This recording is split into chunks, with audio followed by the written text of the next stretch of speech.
लिए एक जोरदार क्लैपिंग हो जाए।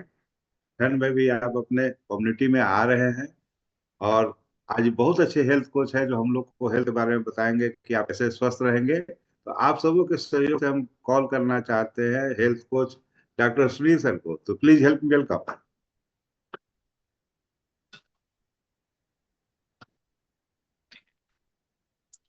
Thank you sir, thank you. आप सभी को शुभ प्रभात दोस्तों। आज के इस कड़ी में आप सभी को डॉक्टर सुनील पुरेनी की ओर से इस मॉर्निंग सेशन में सभी को मेरे तरफ से हार्दिक शुभकामनाएं। दोस्तों,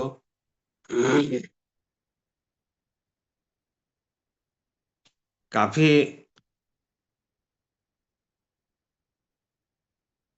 अच्छे फील कर रहे हैं हम लोग, जो इस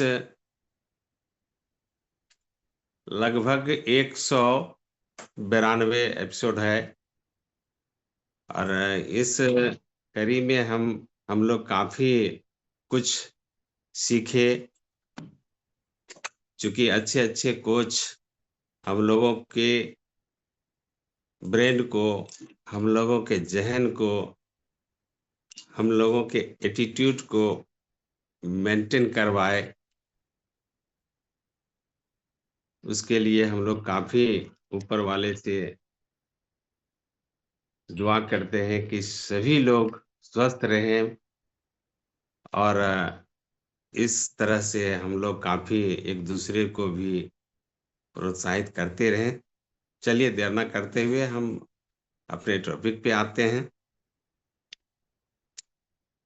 आज का टॉपिक है हाइपोग्लिसीमिया। हाइपोग्लिसीमिया क्या है, इसके बारे में थोड़ा सा हम लोग जाने। क्योंकि आए दिन हम लोग जिस डिजीज का रीड करते हैं, उसी पर जो है कि हम लोग थोड़ा सा अध्ययन करके विस्तार पूर्वक इस सेशन को भली भांति मेंटेन करना चाहते हैं।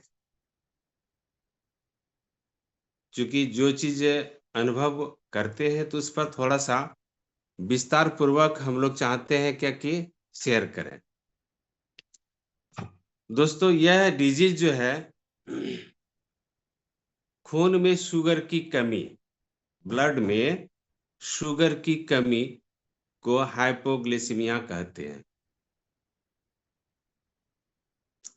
खून में जब कम मात्रा में शुगर या ग्लूकोज होता है तो उसे हम हाइपोग्लिसीमिया ही कहते हैं।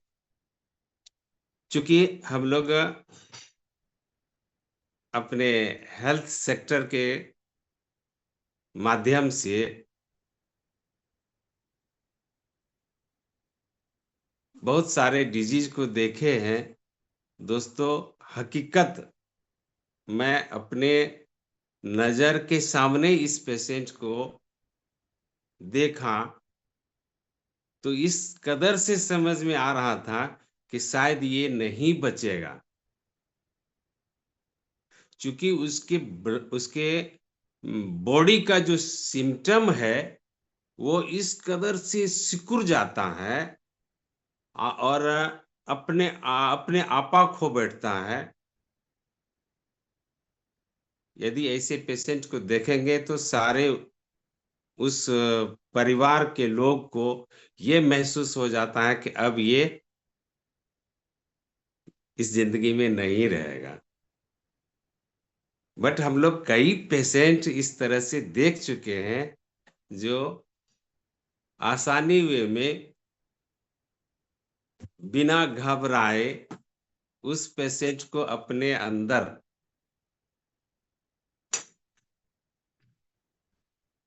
बढ़िया से ट्रीटमेंट कर बैठते हैं, और आप लोग भी कर सकते हैं।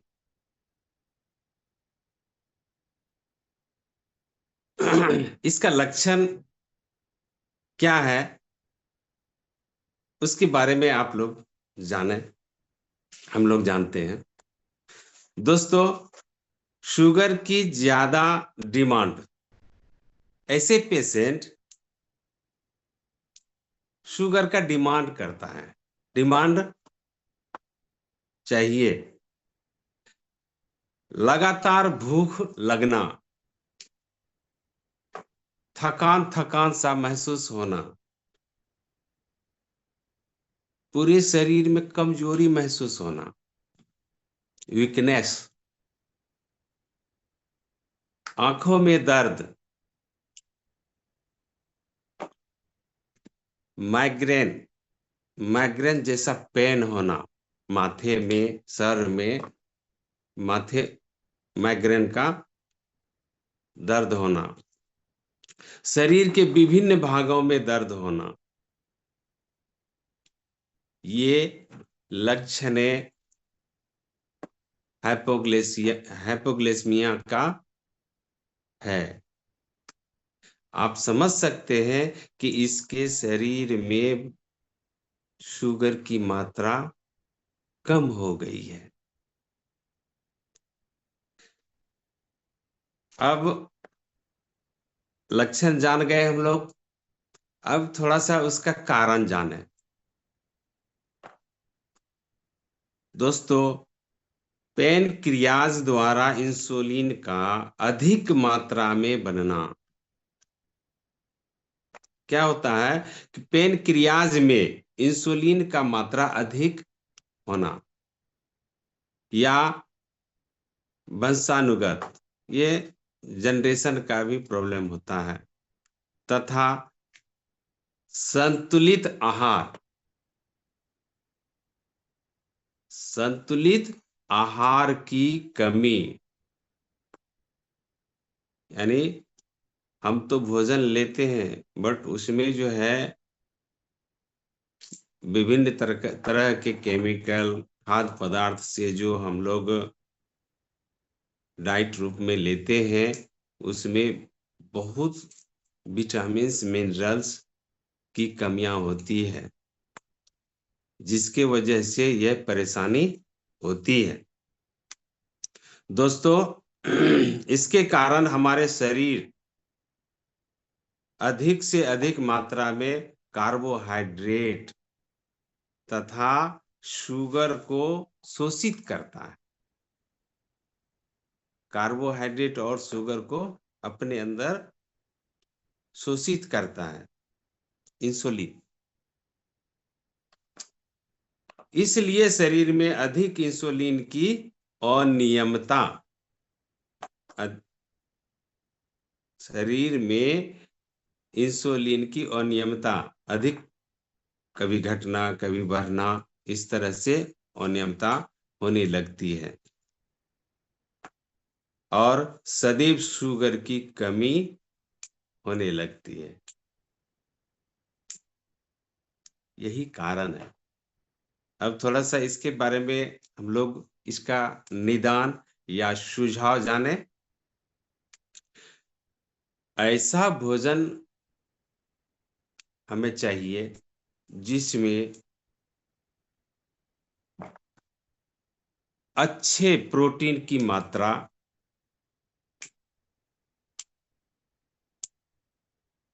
मतलब ऐसा प्रोटीन होना चाहिए जिसमें 9 एमिनो एसिड के साथ हो, डाइजेस्टेबल हो,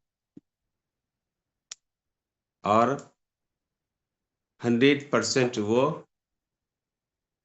प्रोटीन जो हमारे शरीर को अवशोषित करे, हमारे शरीर में अवशोषित हो, ऐसा प्रोटीन, विटामिन्स, मिनरल्स, ये डाइट के रूप में भरपूर मात्रा में होना चाहिए। भोजन समय के बीच में खाने की इच्छा होती है, इसके लिए नट्स तथा मूंगफली अधिक मात्रा में विटामिन तथा मिनरल्स का सेवन होना चाहिए। विटामिन ई से शरीर में एनर्जी बढ़ती है तथा खून के संचार में भी काफी मददगार होता है। दोस्तों, हमें यहाँ तक ये भी इसमें पाया गया है कि क्रोमियम पिकोलोनेट खून में मौजूद इंसुलिन को बड़ी ही दक्षता पूर्वक इस्तेमाल करता है, जिससे अधिक शुगर की आवश्यकता नहीं पड़ती है। दोस्तों, हमने फिलहाल ही एक टीचर थे और वो रिटायर हो चुके हैं। ज्यादा दिन नहीं, ये विदिन 1 मंथ होता है। और फिलहाल ही हमने उसका ट्रीटमेंट किया। वो लमसम 2:30 बजे रात्रि में ही उसका शुगर लॉस हो गया और करीबन वो 3 बजे मेरे पास आया कि डॉक्टर साहब ऐसे ऐसे परेशानी है, आप एक बार चल करके देखिए ना।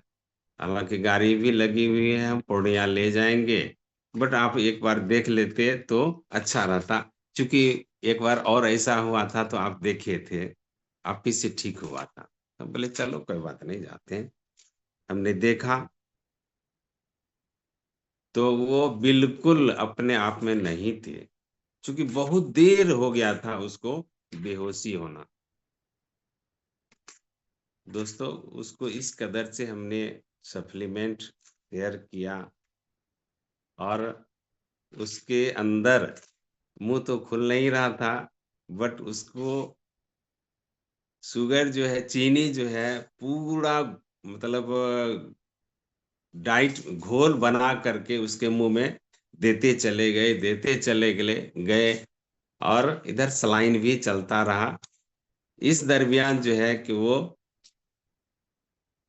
होश में आए काफी देर के बाद, क्योंकि उसके शरीर का शुगर जो है वो बिल्कुल समाप्त हो गया था, अपने आप में ही नहीं था उसका शरीर।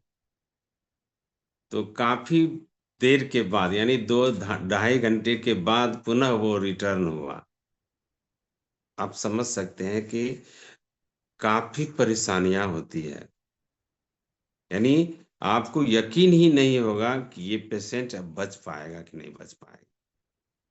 बट उसके अंदर जब शुगर की मात्रा अब लेवल में आ जा रहा है तो फिर वह पुनः आपके समीप वापस हो सकता है। दोस्तों, इसके बारे में थोड़ा सा हम रख रखाव और चेतावनी जिसे कहा जाए, तो हम जाने कि अचानक शुगर की कमी से चक्कर आ सकता है। शुरुआती दौर में उसे धीरे धीरे चक्कर आता है और उस दरमियान उसके पैकेट में कम से कम 2-4 चॉकलेट शुगर कैंडल बिल्कुल रहना चाहिए, ताकि इस परिवेश में, इस अवस्था में आने के बाद उसे जस्ट उस कैंडल को, शुगर कैंडल को ले लेना चाहिए, चॉकलेट को ले लेना चाहिए। उसे उसे धीरे धीरे महसूस खत्म हो जाता है, चक्राहट का परेशानी वो दूर हो जाएगा और वो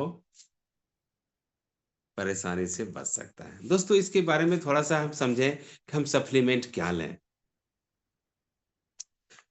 सप्लीमेंट में आप मल्टी विटामिन्स, ये 2 बार जरूर होना चाहिए। प्रोटीन कम से कम 10 से 15 ग्राम शरीर के हिसाब से उसको पर डे चाहिए। ओमेगा 3 2 टाइम जरूर चाहिए जब तक कि वो ठीक नहीं हो जा रहा है। विटामिन ई बहुत ही उसके लिए कारगर है। विटामिन ई जो है 1 टाइम उसे चाहिए। विटामिन सी कम से कम 2 टाइम, जब तक कि वो ठीक ना हो जाए। दोस्तों, विटामिन बी 100 mg 3 टाइम या कम से कम 2 टाइम जरूर चाहिए। Vitamin B 12 10 mg, vitamin B 3 100 mg, vitamin B 5 50 mg,